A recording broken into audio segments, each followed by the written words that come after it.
Wow. So we saw massive growth. And that's not just to this. I want to make sure that I say it. I actually think, Of course. presence of the Holy Spirit. Yeah, exactly. That nothing we're doing is that smart without it. A really good product. And I hope I'm not being offensive when I say that, but somebody's got to preach, somebody's got to sing, you got to have good ministries. Right. Going through. And then we had an aligned strategy, which I'm talking about here. And I think it was those three things coming together. Well, hi, everybody, and welcome to the GrowLeader podcast, where we grow leaders that grow churches by helping them reach their full potential. My name is Matt. I'm so happy you're here with us today. Sitting right beside my pastor, Pastor Chris Hodges, PC. How you doing, Matt? I'm fantastic. Things going well? It's almost spring. I keep telling myself it's almost spring. My favorite time of the year. Is that your favorite season? I love it. That's mine for sure. Spring and fall. My nose doesn't like it, but but the rest of me really, really likes it. I get terrible allergies during the spring, and I just don't care because I love all the color, and of course the golf courses are starting to look good again, and all that's so much fun. So we have a great show for people today. I'm excited about it. So I'm going to let you introduce our guest, and I can't wait to get in with. We love him already, and so we can't wait to spend some more time with him. Well, of course, one of the things that we love to do at GrowLeader is not only teach and coach churches and pastors and bring conferences and content and information, but we also bring products, and we bring the tools that we're using at Church of the Highlands that has turned into a success. And I am so elated to pass off a tool today that we kind of beta tested about this time last year, right. Released it right around Easter last year. And all I'm going to tell you is this, and if this doesn't convince you, I don't know what will, but this membership engagement system that we're going to tell the story of and let you hear about today, this membership engagement system, we saw an 18% increase in attendance in 1 year. Yep. And the number of people that have been engaged went, multiples higher. The people that are reading their Bibles every day, attending church more regularly, getting in a small group, everything that matters to us as far as membership engagement has gone off the charts. And honestly, we feel like we're just getting started with it.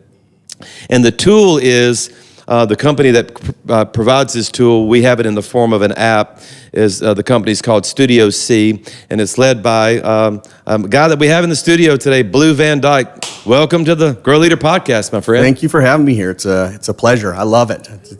You guys have done so much to help just support and work with you guys. It's been great. So we're excited. I want to give them the whole background of how it came to be. It took my mind, Blue. It took me a long time to even be able to grasp it. I'm not a high-tech person. A lot of my technology people like, oh, this will work. I was like, how? I don't understand how this is going to work. How's an app going to change my life? And they got me to a point where I was so convinced. We didn't actually do this, but this is the mentality. We bet the farm. Yeah. So like we said, okay, we're going to do it. Let's put all the chips in. Let's do this thing. And so there's a whole story behind this, but I have a fun question first before we get into the story is your real name Blue? I know. It's funny. That's almost always the first question that I get all the time. So it is. Birth certificate, you name it. What a cool name. That's awesome. Thank you. I think I've underused it, to be quite honest with you, right? I think I should have done a whole lot more with that thing. It sounds tough. It sounds like product of the 60s. Unique parents, Southern California, 60s. So I used to tell people, I hope I don't have flashbacks from whatever was going on at the time. Is there a story, though, behind it, or they just like the name? No. My grandmother is actually full-blooded Italian, immigrated to the States, came on over, married a soldier, so my whole family is tall, dark hair, dark eyes. I came out with blue eyes, so literally in the hospital, my dad said, "Blue?" That's awesome. And wrote it down. There you go. Yeah, I loved it. So it's from your eyes. What's good about it is, some people, it's easy to remember, which can be good or bad, right? Sometimes in college, I would like to have blamed some of my activities on, a different Blue. This is great. Well, awesome. Well, again, we're so glad that you're here today. And I want you to begin with the fact that you started in a local church, then you went from a local church back into the corporate world, creating this product. You had companies like Mercedes that you were helping get this tool into the hands of, and of course your love for the local church got you right back to helping churches. Tell us the story. Tell us how you ended up in ministry, and just tell us the story. Yeah, so I will. And I always say that I fell in love with God, the strategist. I know that sounds a little weird, like he reveals himself to people differently. For me, it's often through strategy. I could not have prepped my background for what we're doing today. And so literally, I'm so appreciative and grateful for it, but I didn't, it wasn't scripted that came out from this. But before that, marketplace guy. Right? I tried to tell people I didn't go to Bible college. I'm actually an MBA. And the way all of this kind of worked and played out was I went to a German university, actually, for a big part of my undergrad. Came back, did my master's work or an MBA at an international school. So think MBA taught in German. All of that just got me recruited by a German company. So the company was Daimler-Benz, the parent company of Mercedes.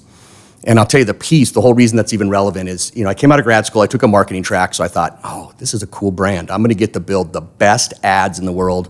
And I got into these guys and they were like, that's not exactly our strategy, right? Our strategy is actually to take our existing customers and get them to love us so much that they'll actually sell for us, right? Oh, so wow. it was all about customer engagement. That's where I learned it. This whole thing, that's where I was indoctrinating them. I mean, he came in, we had this down to a science. We knew when I got there, they told us that we would spend about $1,200 in advertising to bring somebody new into the brand.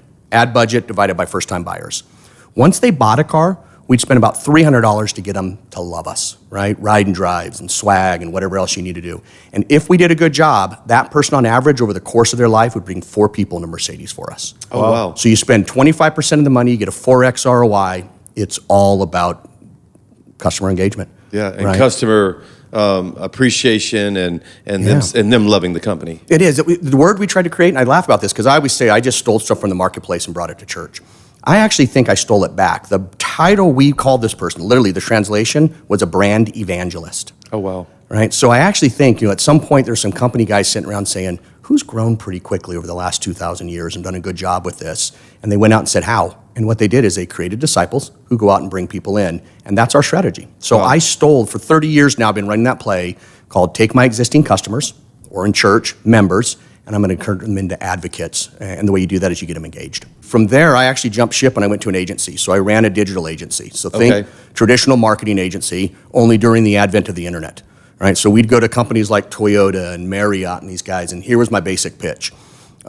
You're spending tons of money, right? Literally, the ad agency, we spent $1.3 billion for Toyota to market just in North America. Wow. And I said, you're spending all this money to market to everybody. This new thing called technology, called internet, lets us create segments. So don't market to people that are not in market. Don't, Toyota, you do not need to send an ad to the head of Ford. He's not going to buy a Toyota, right? Or the guy that bought a car yesterday. So everything was just about targeted messaging.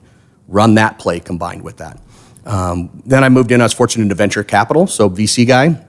And all I did was buy companies, technology-centric, and figure out how to scale them. How do we take something that one organization's doing well and figure out a way that a lot of companies can use it, or organizations can use it? The way I landed at the church, a little bit unconventional. This may sound more exotic than I mean. Every 7 years, my wife and I take a year off. Okay. Right? So we just sort of... Sabbatical year. Yep. It's our version to regroup. And I just say very transparently, I think I have to do that to shut up long enough to kind of hear what God wants from me. So I told my wife, we set 3 goals. It's always it. It's regroup with God, regroup with each other, and group with the kids. So I went on 5 or 6 mission trips. We spent some time with the kids. Well, anyways, the next session, that was in 2007. The next turnaround in 2014, I was sitting at a conference. It was actually the Generous Giving Conference, but he knows those guys. Mm-hmm. And somebody at that conference challenged us to think about generosity through the acrostic life. They're like, can you be generous with your labor, your influence, your finance, and your experience?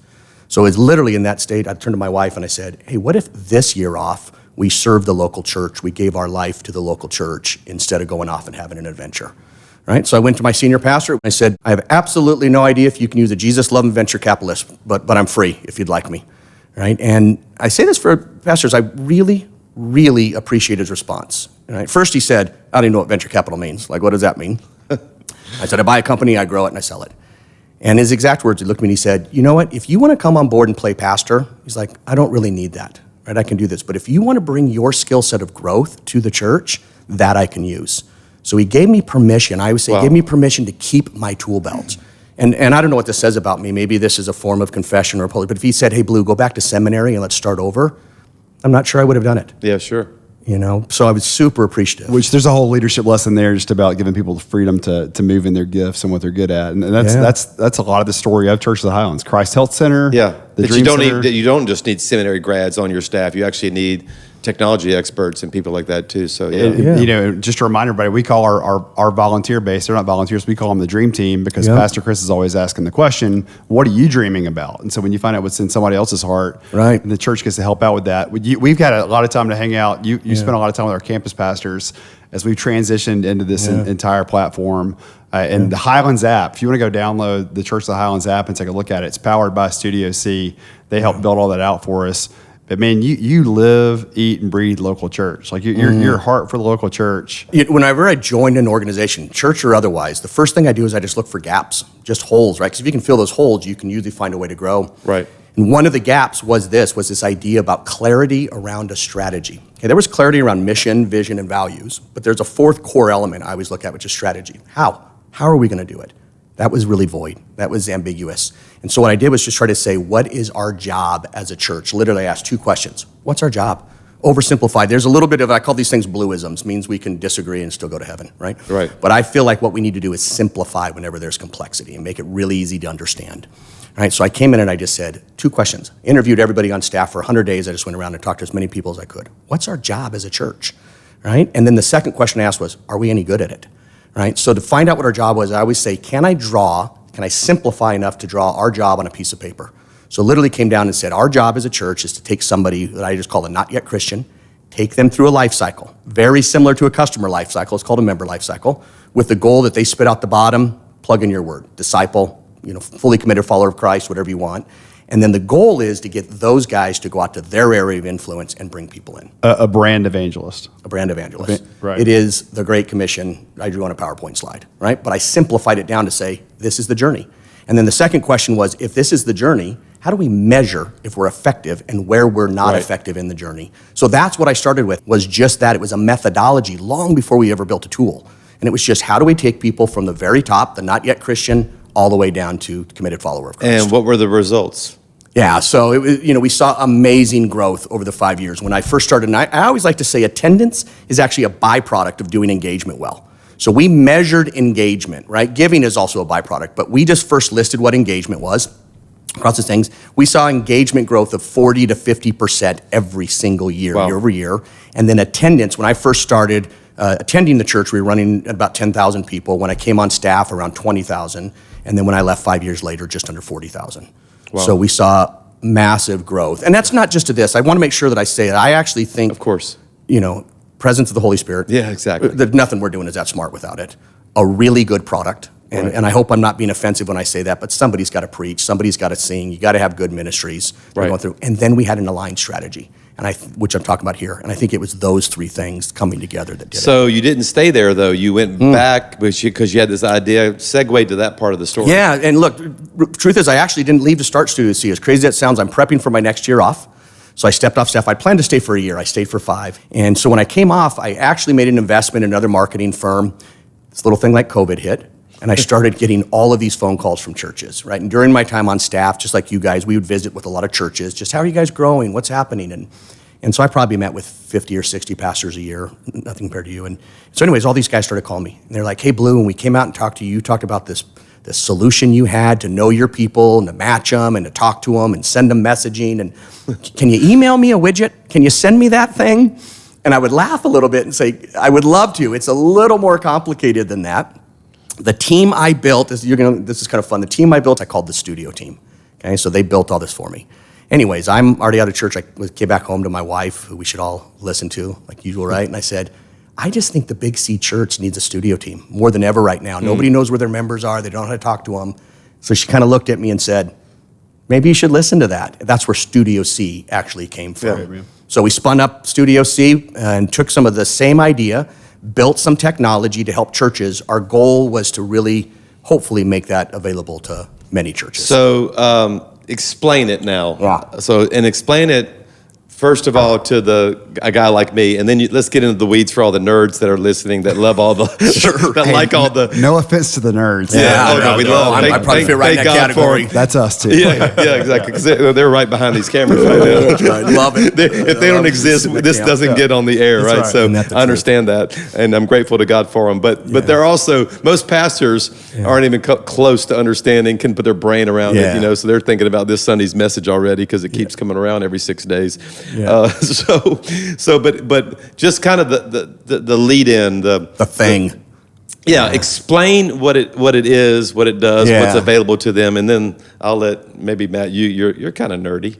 Yeah, you could. You and I can geek out a little bit. To me, after that's this. a compliment. I'll Well, take that. you came on this staff as a media video guy. Yeah, so I've wanted to be a nerd my entire life. Yeah, so there, I love it. There you You'll go. wear it So well. let's give both levels, but start High level. Make the pitch. Yeah, like what is the You got product? Talk to me. The whole thing is to help you engage your members better. Right? What do you mean by get engaged? Yeah, so what we do is I usually ask churches, if you could wave a magic wand, what are the things you want your people to do? Because you've just found that when they do those things, the probability of their heart changing and transforming for Christ goes up. What are those things? And those things are typically, we hope they get baptized. We'd like them to go to church regularly. We want them to get into a small group, serve other people, give of their resources. Read the Bible every day. Get into prayer. What are the things that we hope they do? It's not about the thing, or it's not about the doing. It's that we've just learned that the probability of them growing in their faith, going through that life cycle, goes up whenever they do these things. But what is the psychology that makes them want to do that through an app or something? That's right. Like how does that work? I know it works, but why does it work? Here's the second piece of it is, I think the whole goal for the technology is for the church to be able to say this to members: I know you, and I'm going to encourage you. It's to recognize them and encourage them. So what we do is we talk to them like we actually know them. So right now, a lot of churches blast a singular message out to everybody. This is good. Now listen to this, everybody. I know where he's going. This is good. Right? So that's the second part that I learned about targeted messaging. So the idea is we treat everybody as if they're in the same place in the life cycle and that they go at the same pace, but we're all unique. So what we do is we actually use data, right? We're a little bit data platform, and then we know where everybody's at an individual level. I want to know where Matt is. I want to know where PC is. I want to know where Bob is in that life cycle. Then we have a messaging platform to talk to you uniquely based on where you are. So we push that message out to different channels. We push it out to the mobile app, the website. We can do email or text message, but it's all personalized, right? So go ahead. So can I say it how I would say it, and correct me if I'm not saying it right. So when I'm explaining it to someone using that example right there, I'll say something like, so if they've never been water baptized, they're going to see on the app, hey, you need to be baptized. It's coming up, for this coming Sunday or whatever. Yep.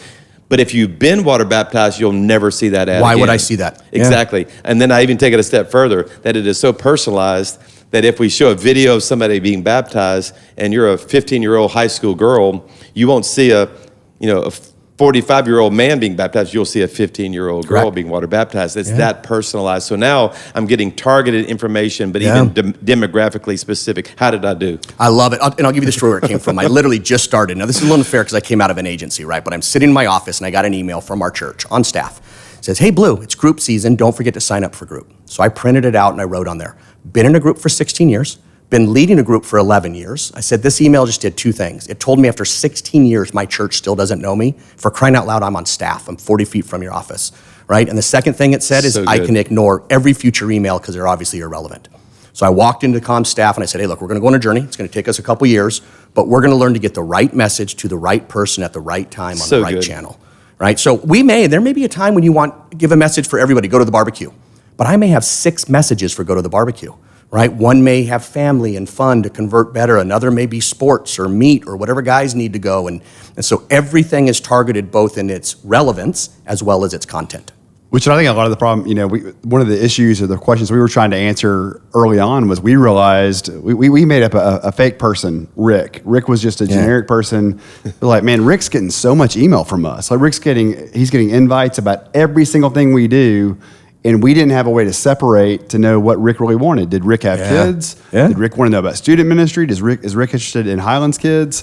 And this helped us so much. And now when I can do a video on the app that literally, and if you're not multi-site, it goes just to your church, but it goes just to the Grandview campus where I am and says, hey, Highlands kids parents, here's some information you need to know. If you're a single, you're not getting that video. And the way I tell the congregation is that if you'll get on this app platform, everybody's app experience is going to be different. Like there will be no two alike because it's customized to you. And again, we want them to hear that we know you and we know the steps that can be taken by you in this next season of your Here's life. the beauty of it is I say that we're moving your app from a brochure to a member dashboard. This is about me. This is my dashboard, how I interact with my church, what's important, what's relevant to me. You can actually even go down and create a message for one. So not just audiences. I can type in a name and create a message just for PC. So when we went live for this at my church, the team being smart Alex created one message for me, right? So when I opened up my app, there's a picture on there right then of them kind of gangstered out saying, hey, Van Dyke, we got some stuff done this week, right? I'm finally getting some work. That's great. So it's great, but you can go down. It's that relevant, and that's what we're trying to say to people is, we actually know you. And especially as a church begins to grow, we start to lose the ability to let people know that we actually know who they are and we can help shepherd them through their journey. So we have a lot of churches that are listening right now, a lot of pastors, and a lot of them are saying, I want this. Yeah. What are the steps? What's the first step? Yeah. How much is it? Can I do this for only 400 people? Like Yeah.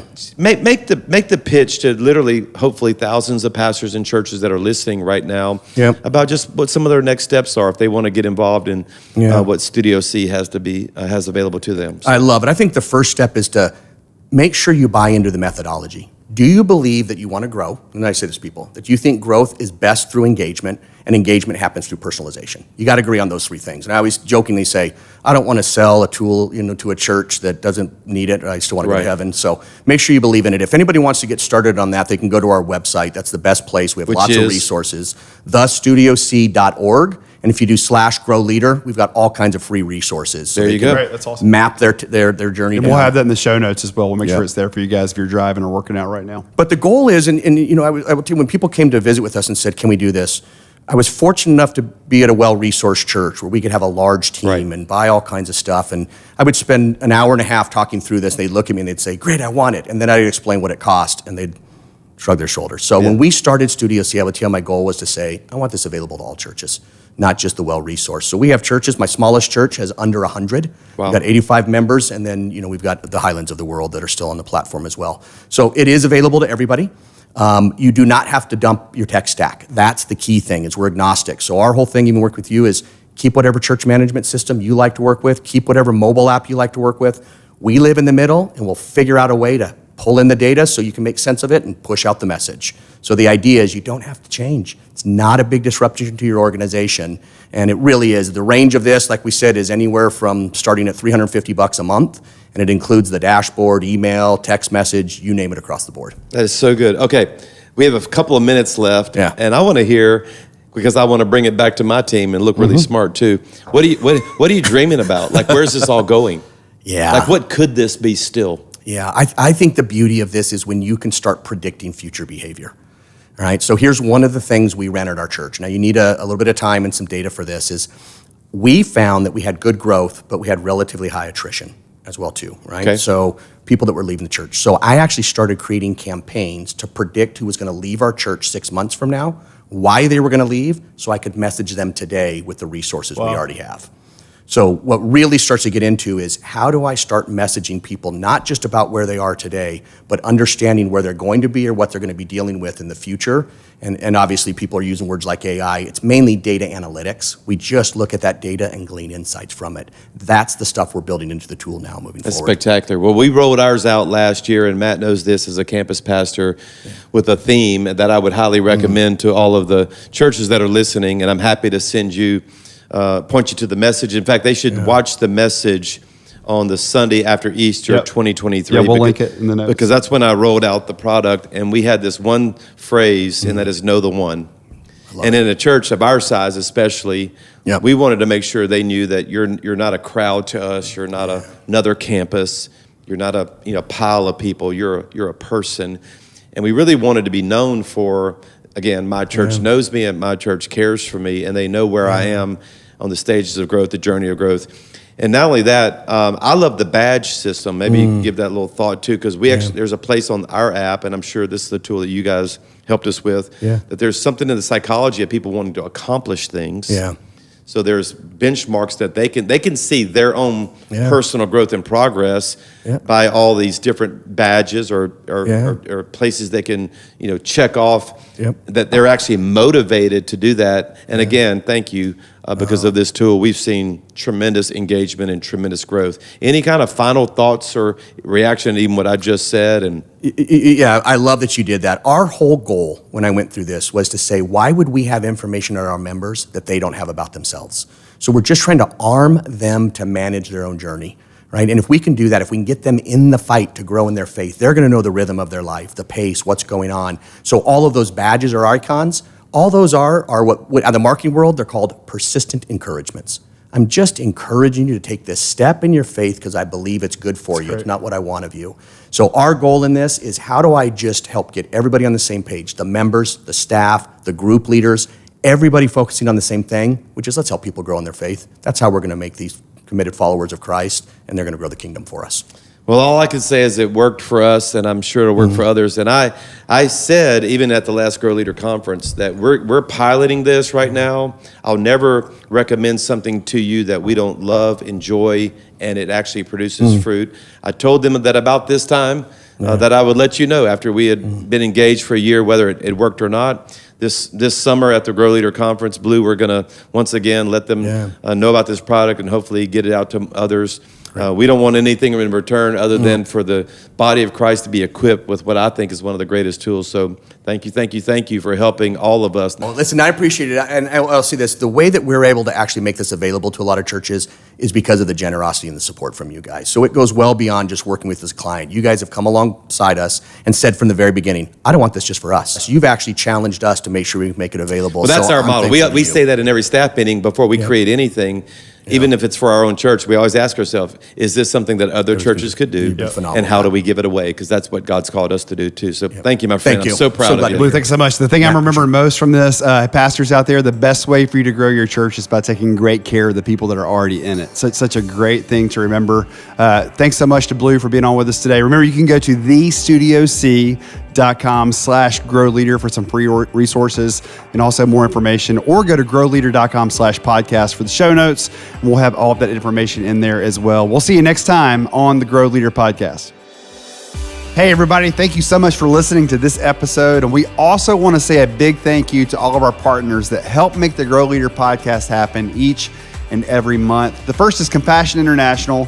For over 70 years, they have served the most vulnerable children in the world in Jesus' name. Through the power of the local church, they've impacted over 2.3 million children, and they're not stopping anytime soon. Learn more about how you can be a part of what they're doing at compassion.com/GrowLeader. The next is our newest partner, StudioC. StudioC can help you know your people and grow your church. They combine strategy, technology, and communications to maximize church member engagement. You can bridge the engagement gap and transform your church's impact with StudioC. Learn more about them at their website. It's thestudioc.org/GrowLeader. And finally, a big thank you to the Wesleyan Investment Foundation. For over 80 years, the Wesleyan Investment Foundation has helped churches with their borrowing and their investing needs. Whether you're dreaming of a new opportunity or seeking wise counsel about resource management, WIF can assist you. You can learn more about them at wifonline.com/GrowLeader.